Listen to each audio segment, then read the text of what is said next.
Please join me in welcoming some fabulous people. Nithan, Sannappa, attorney at the Division of Privacy and Identity Protection, DPIP, for those of us who are in the weeds on this, at the Federal Trade Commission, and Eva Velasquez, president and CEO of the ID Theft Resource Center. Take it away, folks.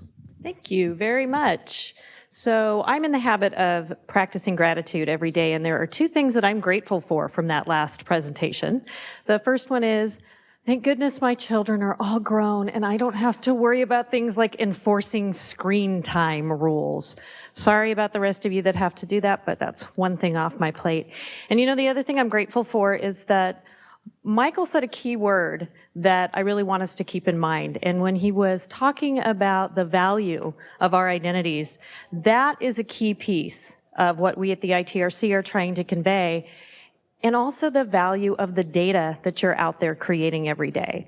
So all of the professionals here in the audience, you have heard this all before, but I would ask that you not take a nap, as was suggested earlier by some folks. Think about some of the ways that I'm trying to phrase this for the consumers who are out there listening right now, because it might just give you some tools on some analogies on how to convey this really important kind of nebulous thought on how important our data is as it relates to our identities and how much we're creating. So for the folks out there listening right now, why are we talking about identity theft in particular on Data Privacy Day? It's truly because in all of your engagement out there, the data that you're creating, this digital exhaust that we have from using our phones, our online accounts, everything that we're not really thinking about, it has taken on a level of importance for identities in the last couple of years that is so much greater than it was before. We tend to think of our identity as the pieces that have value are things like our social security number, maybe our passport number, those key pieces that would be used to open financial accounts. And to be sure, those are pieces that are much more integral and much more useful to a thief. But those other pieces of our identity actually are much more important now, more now than ever. If you think of your identity like a puzzle, and there are some key pieces that are going to put that picture together for you, but there are other pieces in the background that are also a part of that and a part of your identity. Now, those pieces are important to the thieves out there because as we try to get smarter and deploy fraud analytics and KBAs and all of these other things to ensure that you are you, guess what? The thief needs them too. They need them more now than ever because at this point, particularly with things like tax identity theft, it has morphed to a point where they didn't used to need that much accurate information about you. But now to defeat the fraud analytics, they have to have just enough about you to defeat those and then go ahead and file that false tax return or use it in that other nefarious purpose so that they can monetize it. And the other key piece about our data is I'm always surprised at how many people I talk to who don't have this elevated appreciation of the value of their identity and the data that they're creating out there. It's a typical response. And I know that you're all out there watching, thinking right now, who would want my data? Why is it important? And the thing is, they do want your data. I promise you. The thieves are so creative in the ways they monetize our information that, to me, it's astounding. To be sure, if I see a post on Facebook that says, Bob just ate a sandwich and had a Diet Coke, you could argue with me that really, do they want my data? I can't come up with a reason right now why that might be important for you to protect. But somewhere out there, there's a thief who is thinking of a way to monetize that.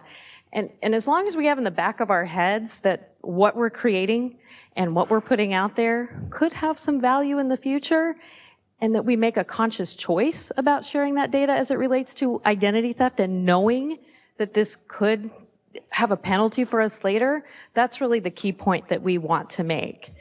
So why do we care about this? Why should you care about this? It's really not happening that much. These are one-offs. This is a little fear-mongering. Well, Nithan here at the FTC can give us some great data. They've been capturing information on the trends and the scope of the problem for many years, and I think this will be very enlightening about how far it's gone. Thanks, Eva. I think that's absolutely right in terms of thinking about the things that you're putting out there online, the posts that you're making, in terms of how those privacy choices are going to affect your risk of identity theft is key to protecting yourself. One concrete example of that are security questions. Often when you sign up for a service, you're going to be asked to answer certain security questions in case you forget your password or get locked out of your account so they can re-authenticate you. And oftentimes these security questions can be questions like, what was the name of your first pet? Or what was the name of the first school that you went to?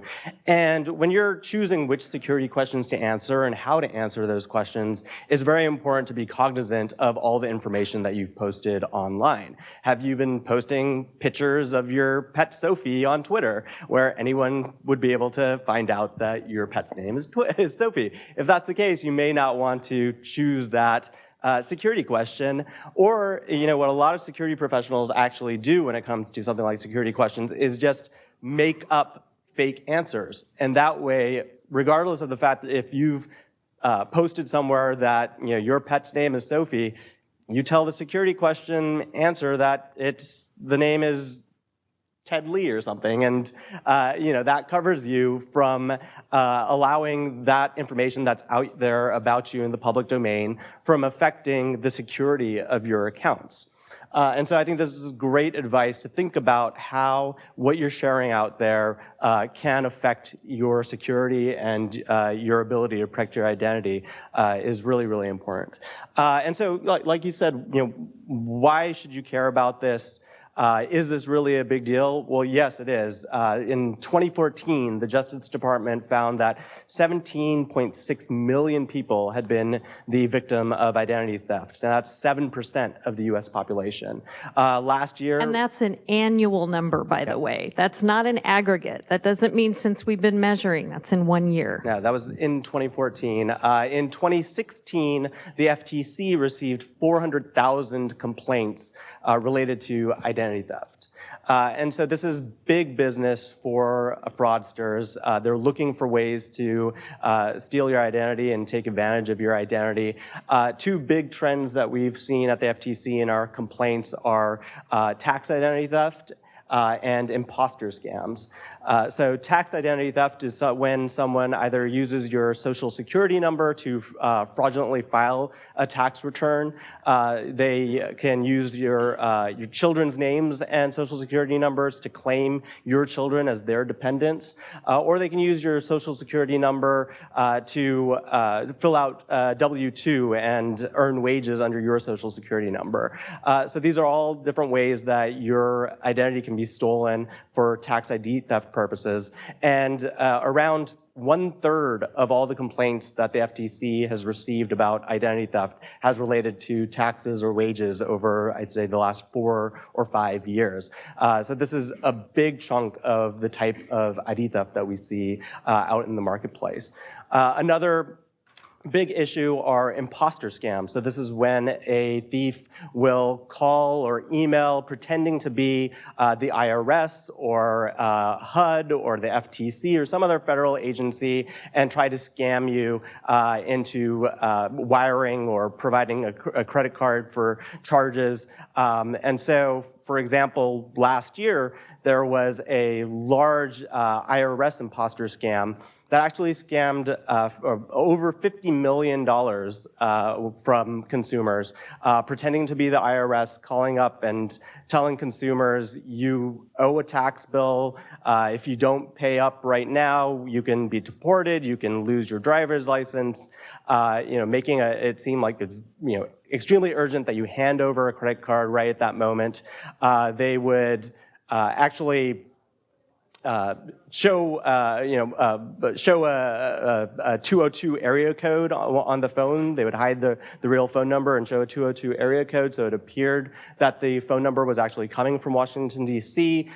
So, sophisticated kind of ways to make these calls seem authentic. And again, protecting against that, the more information that you kind of have out there in the public domain that a scammer can use to target you, the more likely it is that they can make it seem realistic. If they have your social security number, if they have certain pieces of information that you think that people don't know, and they can recite those back to you over the phone, that can help convince you that this is real and that's not a scam, and make you end up becoming a victim.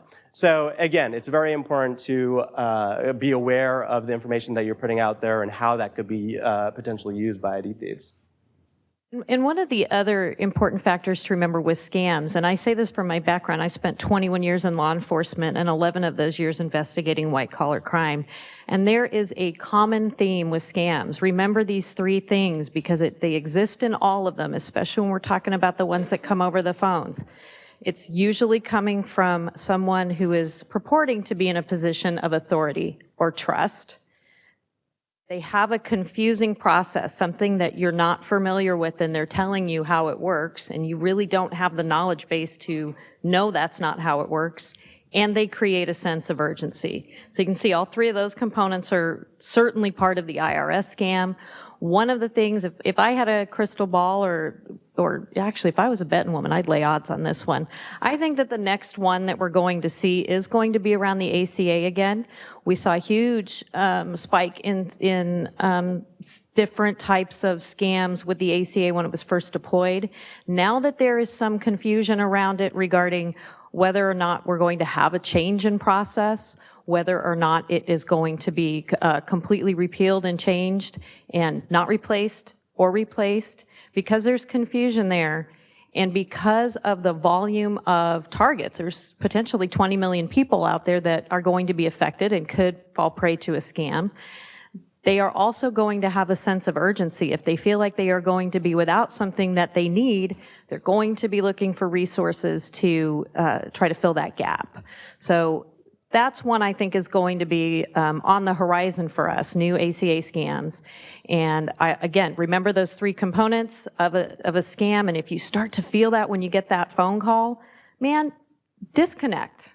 There's no government agency or no trusted authority that is going to say, you're a horrible person and we don't trust you and we're not listening to you, if you simply say, I need to verify this call. And you go directly back to the source. If people would take the 5 minutes to do that, they would save themselves a lot of heartache and definitely a lot of grief. So now we have 1 minute each to talk about the tools that we have. So we've told you about this problem. We've told you what to watch out for. What do you do if it actually happens? The Identity Theft Resource Center, our website, idtheftcenter.org, is full of information. We have an app, the ID Theft Help app that you can download on both platforms. Our call center is 888-400-5530. Had to remember the number there. And all of our information is free. All of this comes from government grants, sponsors, and donors, and we absolutely work in partnership with the FTC, who has some great resources too. Yeah, if you go to ftc.gov/ID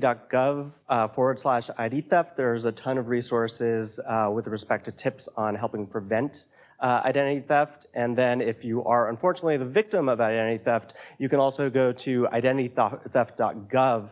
And at identitytheft.gov, there is actually a step-by-step app that will work you through the process of filling out an identity theft affidavit and of preparing a program for you to follow in terms of filing with the IRS, filing a freeze on your credit report, and all the other things that you can do to help recover from ID theft and protect your identity going forward.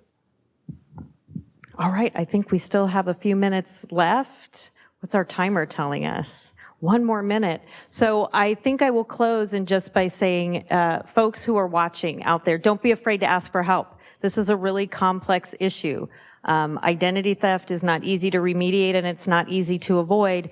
So don't be embarrassed if you need to ask questions. There are organizations, the FTC, the ITRC, that our sole purpose in life is really to make this a lot easier for you to navigate. And we just don't want you to be afraid to ask. Come and talk to us.